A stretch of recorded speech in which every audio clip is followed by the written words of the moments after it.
My baby. Hey. My baby. Oh, that's so scary. So precarious. Boom, boom, boom. All right. For those of you who cannot see, we are sitting crisscross applesauce on our living room floor. So I just don't want to keep slouching. All right, we ready to go? Yeah. Did you check that it clears your head? Yeah. Okay. Yeah, it should be good. Cool. Alrighty. Welcome to the IRL House Husband podcast. Hey, I like it. Issue number 001. First vlog ever. Yes. First podcast ever. First podcast ever. Mm-hmm. We've done a vlog before. We didn't post it, but we have it. It's in the archives. Yeah. Yeah. All right, let's start off. You want to do your week's art plug? Yeah. All right. Who are we talking about? Well, for this week's art plug, we're talking about the poet Megan Fernandes and specifically her book. I Do Everything I'm Told. It's a short poetry volume. It has different types of poems in here, and I bought it a while back. It came out in 2024. I bought it as soon as it came out, and I would definitely recommend it. It's a beautiful volume. I've read some of the poems to you. I was gonna say, yes. yeah, and I can recommend it as well. Yes. Yeah. Yeah. So it's pretty short. You can get through it pretty quickly. But the structure, the poems, they're just something else. Like very different, absolutely stunning. Yeah. Cool. What is your art plug for the week? My art plug for the week is 1,000 Ages from the Sun by Mike Donovan. And I'm going to play you 5 seconds. Hopefully it doesn't get copyrighted on the intro. As you smile at me. I heard that in Better Call Saul, and I actually had a dream about it. Yeah. A couple days later, I told you about. I'm like, I heard this song in my dream, and I know I saw it in Better Call Saul, and yes. I've been listening to it on heavy rotation ever since, and I think it's a beautiful song, and so I wanted to plug that. Thank you for sharing. Thank you for sharing. Yeah. All right. House husband, do you want to introduce to us the topic that we're talking about today? Yeah, today we're talking about adulting. Adulting. Let's talk about it. Something that we're all trying our best to do. Is there an age you start adulting at? I think it's different for different people. Yeah, for sure. But it depends. It really depends. I think early 20s for most of us. Or 20s. Some later, some younger. Later, some younger. It varies for sure. Yeah. Okay. What age would you say you stepped into adulthood? Man, I don't know. I don't think I'm there yet. Oh my word! Was it like do you feel like it was a gradual process? Yeah, for sure. I think it's maturing. Yeah. I think I'm getting a handle every day.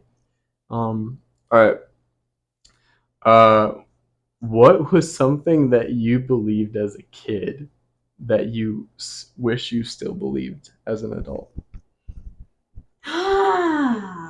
Something I believed as a kid that I wish I still believed as an adult. I think as a child, I believed that family is forever and it's invisible and it's going to stay that way.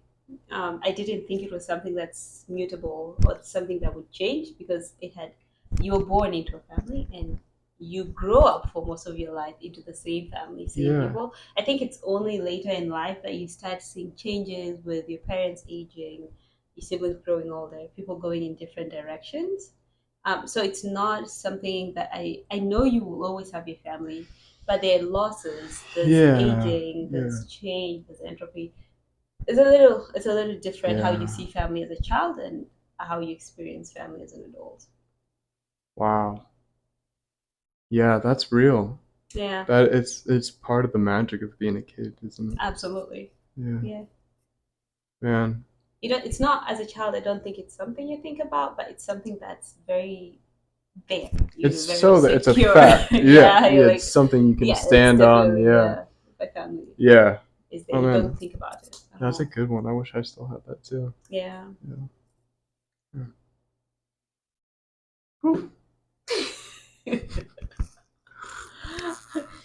What about you? What's something that you believed in as a kid? That I wish I still, yeah. Something I wish I still believe now. When I was a kid, we had to say a scripture that we were memorizing at the table before we could eat. Uh-huh. That was like our thing. I don't know. That was the family deal. Mm-hmm. And one of my favorites to rehearse was Philippians 4:13. Mm-hmm. You know it? Yeah, I can do all things through Christ who strengthens me. Yeah. So I took that one to heart. Yeah. And I was like, if I believe enough, I can fly. Oh, did you try it? Kind of, a little bit. No joke, yeah. I mean, within limits. I didn't want to die. Like, I still had a sense of self-preservation as like a 5-year-old that I didn't have. But man, I really believe that. And so I would pray every night and be like, okay, I believe, Lord. I can believe it. And then the next day, I would jump off my bunk bed. And I would just try. Like, it wasn't a huge fall, but I was like, okay, it's not here yet. Yeah, I don't believe enough. You have to pray more. Oh, that's wild. Yeah, that's so, wild. But I think why I wish I still believe that is the amount of faith that I had. Yeah. And, the faith of a child is a real thing. And I'm trying to get back to that. None of us are perfect, but that was, for sure, I wish I still was there. Very cool. Yeah. Wild. Oh, my word. What was something you did as a kid that you wish you could still do as an adult?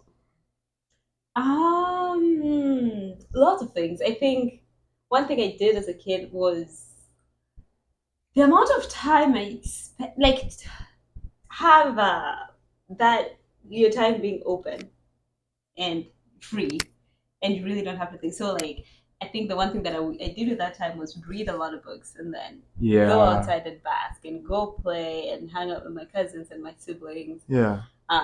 So yeah, if I could just like go back to that routine where I read a book that I really like every day is summer, and like life is not like every day was so beautiful. I remember just waking up and like looking at the trees in bloom and everything because I grew up next to a huge forest. It was so yeah. And there's no responsibility. I remember me and my cousins just running all the time, and we would go all the way to the river and just like jump in the water and come home dirty. Like that was good.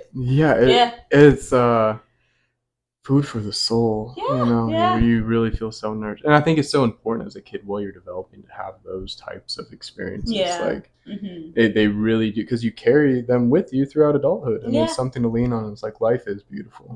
There's some really good. Always reminds you that life is beautiful. And you want to provide that for the next generation. Definitely something that we're thinking actively about. For sure. Yeah. That's a good one. Solid. Yeah. Anything for you? Yeah.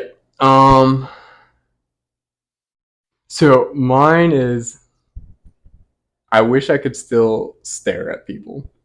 Stare? Yeah. Yeah, that would be hard to do as a grown up.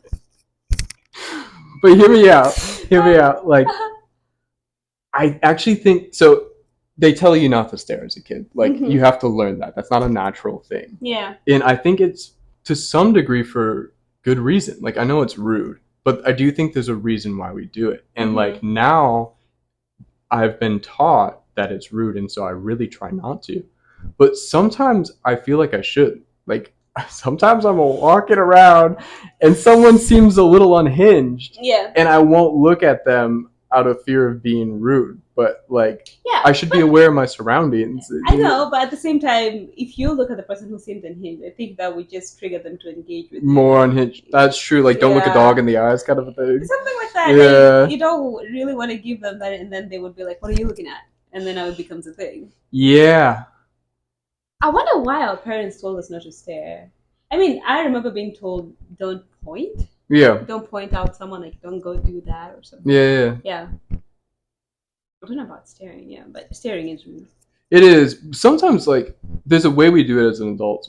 We people watch. Yeah. Right? But you do it from, like, little sneaky, you're like, in the corner of your eye kind of thing. Okay. But yeah, I guess we still do. But I wish you could do it unapologetically. Yeah. How would you feel being on the other end of that? And it's creepy. Yeah. It's weird. And there's definitely a creepy side to staring. Don't get me wrong. But, I mean, I don't know. Yeah, I might take this one back. I thought I was on to something, but there's a reason we don't stare. Okay.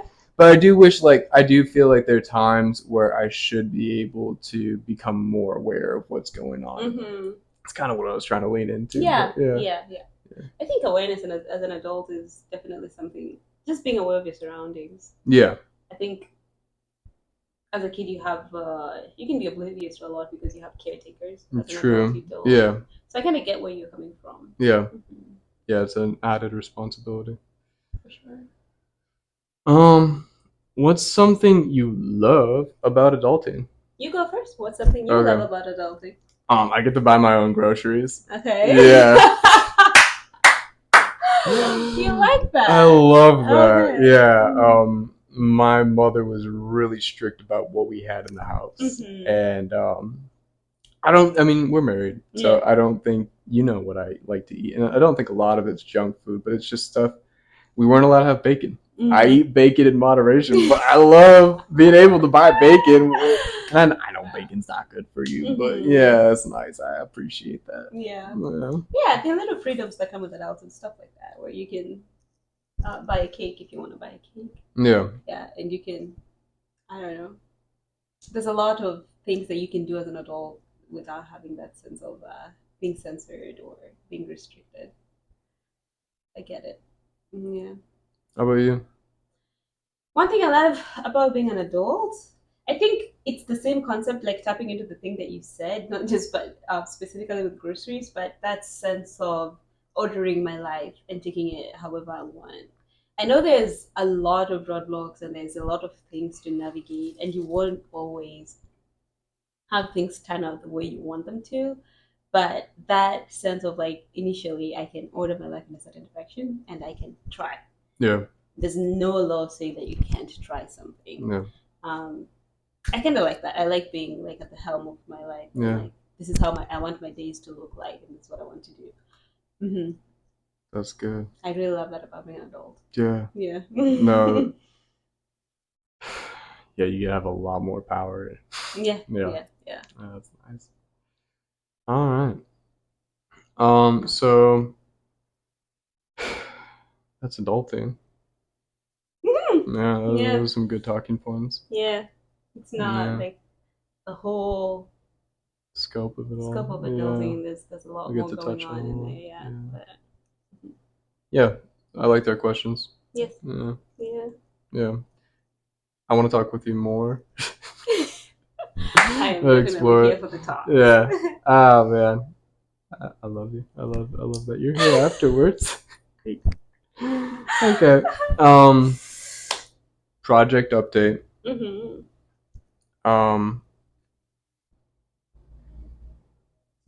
So we started to develop some property. This is the first week getting into it. It's also first week doing the podcast, and we just want to do this as an accountability thing, but also it's cool. We did the thing, and now we get to talk about what we did. Yeah, we have done property development before. Yeah, but we didn't document. We definitely didn't document it. We took a couple of pictures of how we got the house. At the beginning and at the end. Yeah. But it took about 2 years of really hard work. Yeah. We flipped the property. We were able to sell it. And now we are moving on to something else. Yeah. So. Do you want to tell them what it is? Props to us, no? Okay. That's honors all yours. Nah. So right now, where are we at? It's raw land. This is our first time building from the ground up. Yeah. And we are gonna start with the fence. So that's what we did. We land had already been surveyed. We found the pins, cleared a line. It's a perfect square, and we started putting up a fence. We didn't finish. Thought we could do it all in a couple of days, but gonna see. Maybe we can wrap it up next weekend. Yeah. Good deal. All right, so that's it. This week's update. Put the fence in. Yes. Yeah. Started on the fence. We're starting on the fence. We're thinking about adding some trees, some vegetation that we want to see on the land over the next few years, and some bushes, maybe eventually flowers. Yeah. So exciting. It Very is exciting. Yeah. Yeah. Very cool. All right, and then we end with this week's congrats. So who are you congratulating in humanity? Wait. Well, I was on the streets of Twitter or X. I came across this lady who opened a women's only gym, and I think that's worth some congratulations. I'm not going to mention her name. Okay. One, partly because I've forgotten her name, but also because there's some controversy tied in there. Oh, for real? I don't want to get into it. Okay. But, yeah. I think that's a huge accomplishment. Having something, a vision, and then actually accomplishing it. Yeah, and I think it's a cool project. Yeah. Yeah. That is cool. Yeah. Very empowering. Sweet. Yeah. What about you? Mine was Faith Kipyegon. Is a Kenyan runner. I don't know how I did on the name pronunciation. You did great. Oh, thank you. Yes. Kipyegon. And she's on her way to breaking a sub 4-minute mile, which has never been done by a woman before. And that's really cool. As someone who has run, not because I want to, but for the sake of my health. Yeah. That's impressive. Yeah. That is hard. Some people are skeptical that if she's going to be able to do it or not. They've run a couple of models, and some theorize that the only way that she might be able to do it is if she has drafters in front of her and behind her to create a block of the wind resistance. And yeah, I don't know if she's open to doing that. Yeah. But what's her time now? I think she has 17 or sub 17 seconds to shave. Okay. Which is, when in the running world, that's a good amount. Yeah, it's significant. Yeah, but man, is that fast? Still, that's incredible. Yeah. Crazy. Yeah. That's awesome. It's cool to know what humans can do. It is. Yeah. I heard that, and I got a little stirred up. I was like, man, that is so cool. Yeah. Yeah. For context, Matthew runs a lot. Nah. Hobby jogger, for sure. 100%. No. You've done cross country. You have run a couple races. Like, I think if it's something that you decided to do seriously, it'd be really good. But yes, he's a very fast runner. He's being modest about it, but he can run. The man can run.